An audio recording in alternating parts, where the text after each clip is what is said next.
Góc nhìn Forex Đình Chiến xin kính chào các bạn. Hôm nay ngày 1 tháng 1, 2021. Chúc mừng năm mới 2021. Lời đầu tiên mình xin cảm ơn TradingView Việt Nam. Hôm nay mình muốn giới thiệu với các bạn cách trade cái cặp NZD JPY với rủi ro là 2%, nhưng mà thắng được 1.374%, với mắc drawdown là 23,81%, thành công là 53,97% trong 1.197 lệnh kéo dài trong 4 năm. Đây, kết quả nằm đây.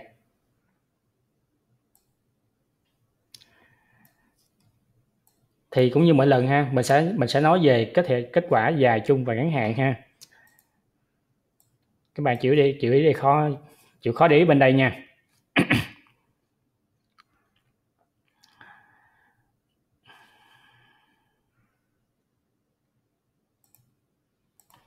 Mình sẽ thống kê từ 2017 cho tới 2018.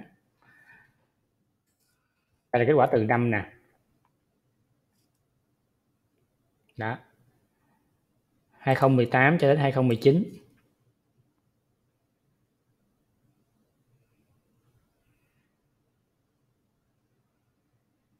(2019) cho tới 2020.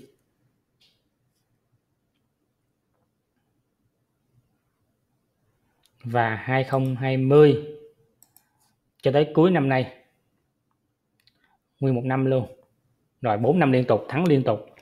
Thì mình cũng bất ngờ là cái kết quả này nó quá tốt đi. Mà cái cách trade nó cực kỳ đơn giản. Rồi bây giờ mình xin giới thiệu tới những thông số vào lệnh nè. Thì cái mắc đầu tiên á, là cái mắc rủi ro, mắc risk á, là mình để 2%.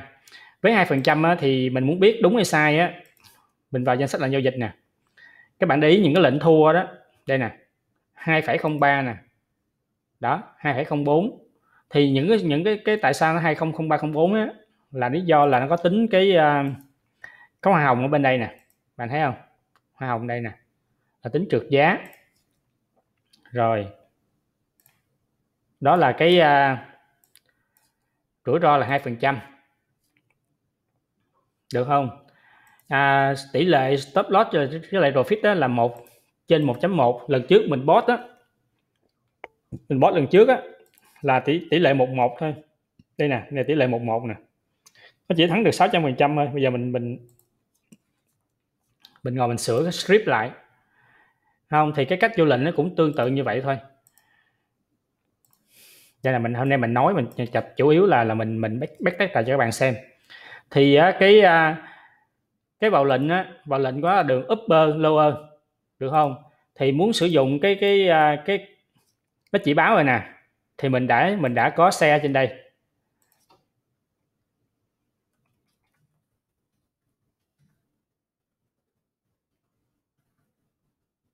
Đây nè, các bạn chọn này vô, được không? Đó, nó sẽ nó ra được y chang như vậy. Rồi tiếp tục ha.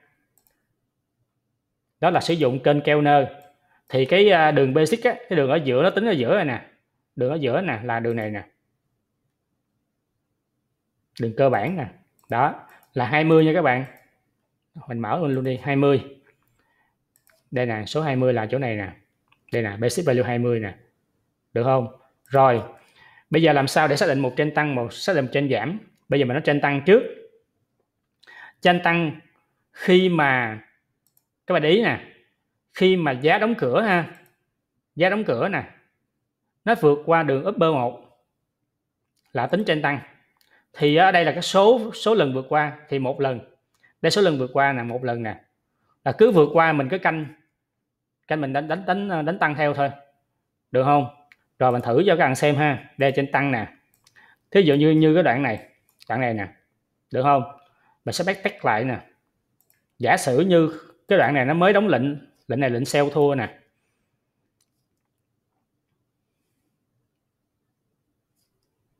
Rồi bây giờ mình mới di chuyển qua nè. Các bạn thấy khi nó tăng lên không? Nó tăng lên, nó báo là gì? 1 nè. Được không?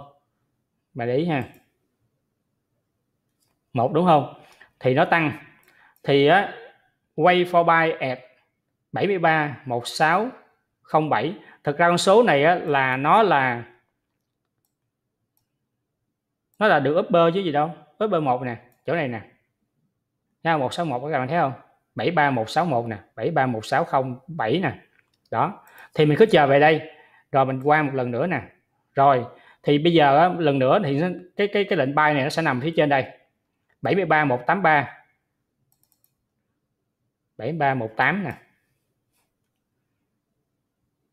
Thấy mấy? 189. Thế là các bạn thấy không? Thật ra nó là đường upper 1 thôi chứ gì đâu. Upper 1 là đường này nè. Và để ý nha. Trên nè. Nó đó. Không, dưới nè. Rồi để luôn đi. Rồi. Tiếp tục nha. Các bạn thấy không? Khi mà cái giá này vượt qua thì có thể mình buy ở đây không? Nó sẽ báo là buy chỗ này nè. Được upper 1. Đó. Thì á cái tính top loss là sao? Bắt đầu từ đây nè. Các bạn vẽ. Thí dụ như mình để ở đây á, là tỷ lệ là 1.1, top loss là 1 nè. Thì bạn lấy cái chiều cao của kênh Kellner. Đây, chiều cao kênh Kellner nè. Thí dụ có đoạn mình canh buy ở đây thôi, thì mình sẽ lấy từ đây nè xuống dưới đây. Đúng không? Được cái giá nè. Các bạn thấy không? Nó thực đang bó tính đây thôi gì đâu. Và 1.1 á, thí dụ ở đây ha, thì mình dùng cái giá lên nè, dù mình vô lệnh chỗ này. Được không? 1.1 các bạn kéo 1.1 cho mình. Để ý số chỗ này nha.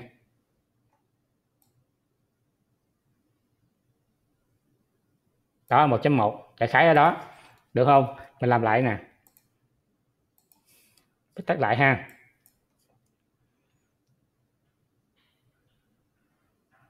Đó. Thì khi giá nằm ở đây á, thì có phải là cái đường upper mình nằm ở chỗ này không? Mình cứ di chuyển theo nè. Đó. Rồi vào lệnh. Nó sẽ vào lệnh chỗ này. Thì nãy mình tính rồi. Đo cái chiều cao để mình tính stop loss và 1.1 ở đây. Rồi bấm qua nè. Mình lên là thắng ha. Rồi tiếp tục nha.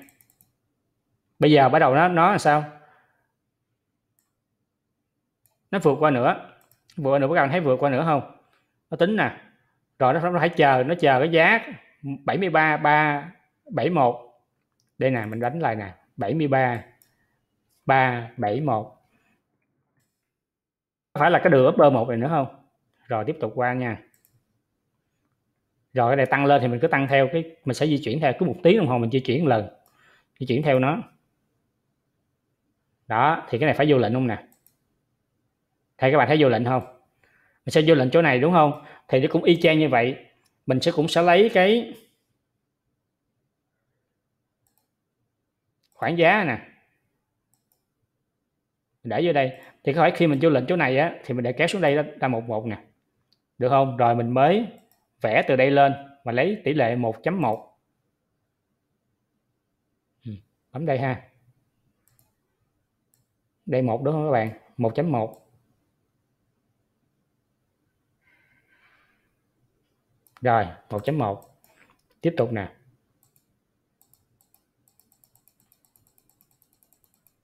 Thắng luôn thấy không? Đó là lệnh. Đó là vào lệnh buy theo trend tăng. Được không? Bây giờ mình nói trend giảm ha. Trend giảm thì cũng vậy. Trend giảm là khi giá đóng cửa vượt xuống đường lower 1. Được không? Đường lower 1 là đường này. Mình bắt tắt mở cho bạn dễ nhìn nè. Dưới nè. Được không? Rồi ok ha, hiểu rồi phải không? Rồi. Mình thí dụ một cái đoạn đi. Đây nè. Các bạn thấy không? Bắt tắt cho bạn xem nè.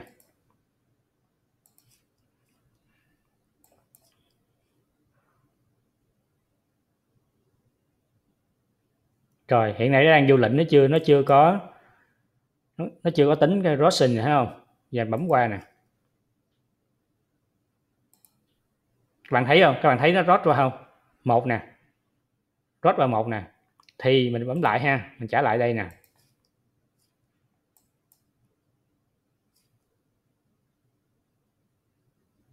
Rồi khi giá đóng cửa nằm ở phía dưới đây thì mình cứ canh đánh ngay luôn nè, các bạn thấy nè, đến đây ha, thì sell chỗ nào đây nè, nó vượt qua rồi, cứ sell theo thôi. Bạn thấy sell không, lệnh exit buy ha, nó sẽ vô lệnh sell cho bạn xem nè, thấy sell không? Đó, thì cũng vậy, cũng lấy từ khoảng giá từ đây cho tới đây, thì mình vào ở đâu, ví dụ vào ngay chỗ này thì mình tăng nè, em thấy mình tăng nè, được không? Từ đây mình sẽ tính lên, tính xuống, xin lỗi, giá xuống nè, vào lệnh chỗ này đúng không các bạn? Và 1.1 ha.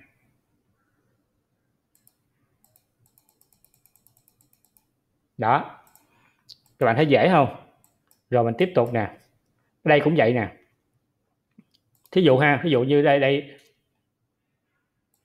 ở đây kết thúc cái lệnh sell nè,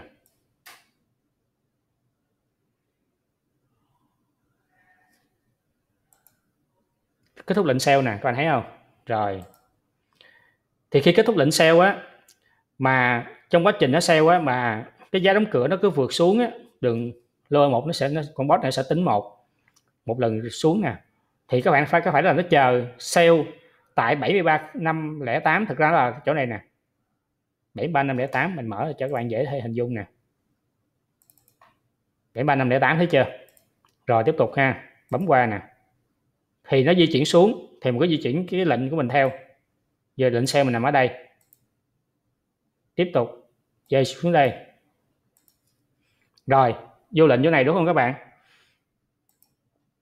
Được chưa? Thì bắt đầu từ chỗ này y chang như hồi nãy mình chỉ là mình lấy khoảng cách giá nè, từ đây lên đây thì nó vào lệnh chỗ đó đúng không? Thì các bạn phải để đây ngay cái nến đóng cửa này không? Được không? Thì cũng vậy, từ đây mình tính lên 1.1, sell xuống 1.1 nè, thế giá xuống nè, 1.1,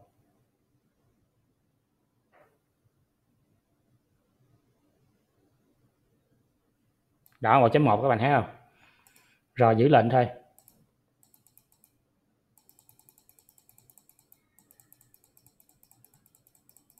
Rồi hít, được không? Đó là lệnh sell theo xu hướng giảm. Rồi bây giờ mình trở lại,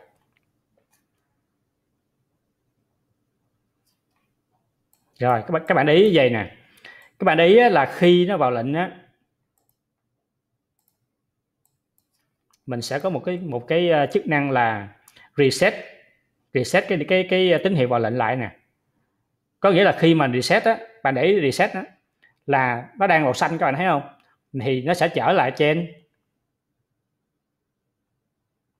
sideways, màu xám mình gọi là sideways nè, thấy không? Nó phải chờ hết cái lệnh này nè, nó quay trở lại thì nó mới tính là các bạn thấy không? Đây nè, các bạn nhìn nè, bây giờ mình không chọn cái reset ha, thì nó vẫn tính đây là trên tăng, các bạn thấy không? Vẫn tính đây là trên tăng, nhưng mà khi mình reset á, là khi nó vào lệnh á, thì những cái tín hiệu trước đây cho cái tín hiệu vào lệnh này nè, nó sẽ trở lại bằng zero hết, và nó chờ một tín hiệu mới, là khi nào mà nó hít, nó đóng cái lệnh vào lệnh nè, thì nó mới tính tiếp tục. Rồi các bạn hình dung chưa? Mình làm lại nè, thấy không? Đây là mình không có chọn tính năng là reset cái tín hiệu vào lệnh, mình chọn reset nè. Đó, thì muốn biết thì hiệu quả của nó đó, mình phải mở này lên mình xem. Đây là mình reset ha, mình thử là không reset nè, các bạn thấy không? Thì mình reset á, thì giá trị nó sẽ tăng lên, dĩ nhiên là số lệnh nó sẽ ít hơn rồi, tại mình lọc mà.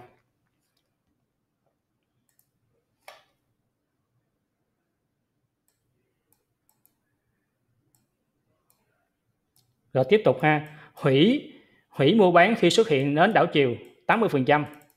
Thì cũng y như những lần trước mình nói thôi. Đây nè, cái lệnh mà đây nè. Nếu mà một cái cây nến, thí dụ như đang làm sao biết 80%? Thí dụ như mình lấy cái Fibonacci đi.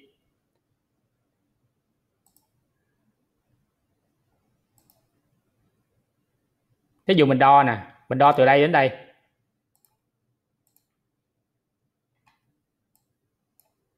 Thì 80% nè. Thí dụ cây nến nó chỉ cần nằm á vượt khỏi này, các bạn thấy cái màu này thay đổi không? Thực ra cái này thay đổi là lý do là nó vượt hơn 80% của cái chiều cao của Kellner, thì mình gọi là nến đảo chiều. Thí dụ đang bay thì có nến đảo chiều ngược lại thì nó lại sẽ hủy bay. Đang sell có nến đảo chiều tăng có độ lớn hơn 80% của kênh Kellner thì nó sẽ hủy sell. Đó. Rồi tiếp tục ha, có còn gì nữa nè. Rồi ok, nó rất là dễ như vậy thôi đó. Thực ra cái con NC này nó cứ theo Kellner nó chạy. Rồi bây giờ mình sẽ nói những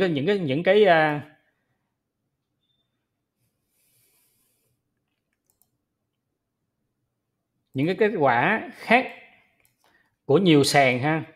Thì mình không biết lý do tại sao, thì mình chủ yếu là mình sử dụng cái sàn FXCM tại mình làm IB cho sàn này nè và sàn Itnex. Thì mình lấy mình toàn lấy cái này mình backtest thôi. Nhưng mà hôm nay mình cẩn thận mình sử dụng hết tất cả các sàn mà trên TradingView có. Thí dụ đây là sàn FXCM nè, là 1374%. Mình thử sàn này. Sàn này là sàn Wanda, thì nó còn có 1081%. Mắc drawdown nó cao hơn. Thì mình coi qua danh sách là giao dịch á, thì nó cũng gần như nhau thôi. Ví dụ đây là thời gian cũng là 4 tháng 1 nè. Sàn này cũng là 5 tháng 1 nè. Thấy không? Có là xích sát vậy thôi, nhưng mà cái giá khác nhau nha các bạn, nó không giống nhau đâu. Đó. Các bạn nhìn ha, thì nó đánh được cho tất cả các sàn ha. Dĩ nhiên cái tỷ lệ sẽ khác nhau. Sàn này là sàn Wanda ha. Sàn tiếp theo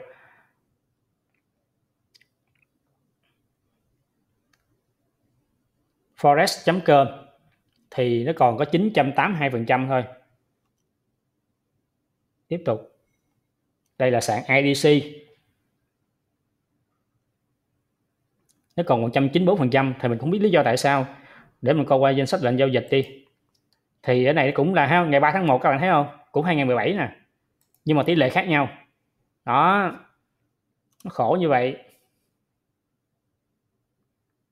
Sàn này sàn currency. Thì cái này có thể là mới, mà sàn này mới nè, 2020 lận. Thời gian nó ngắn hơn nên cái giá trị nó chỉ được như đây thôi. Tiếp tục ha.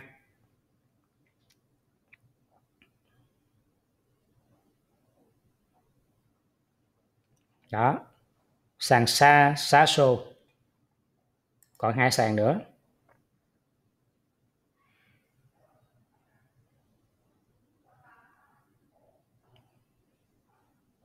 Sàn Global Price.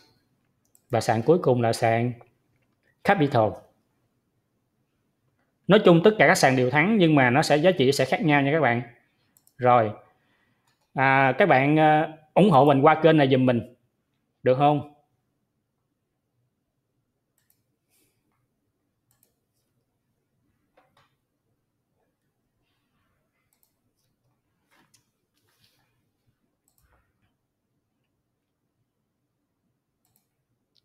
Ủng hộ mình cái link nè, link đăng ký sàn Getnet nè, link đăng ký sàn FXCM nè. Rồi, lời cuối xin cảm ơn các bạn đã theo dõi video của mình. Bye bye các bạn. Chúc các bạn thành công.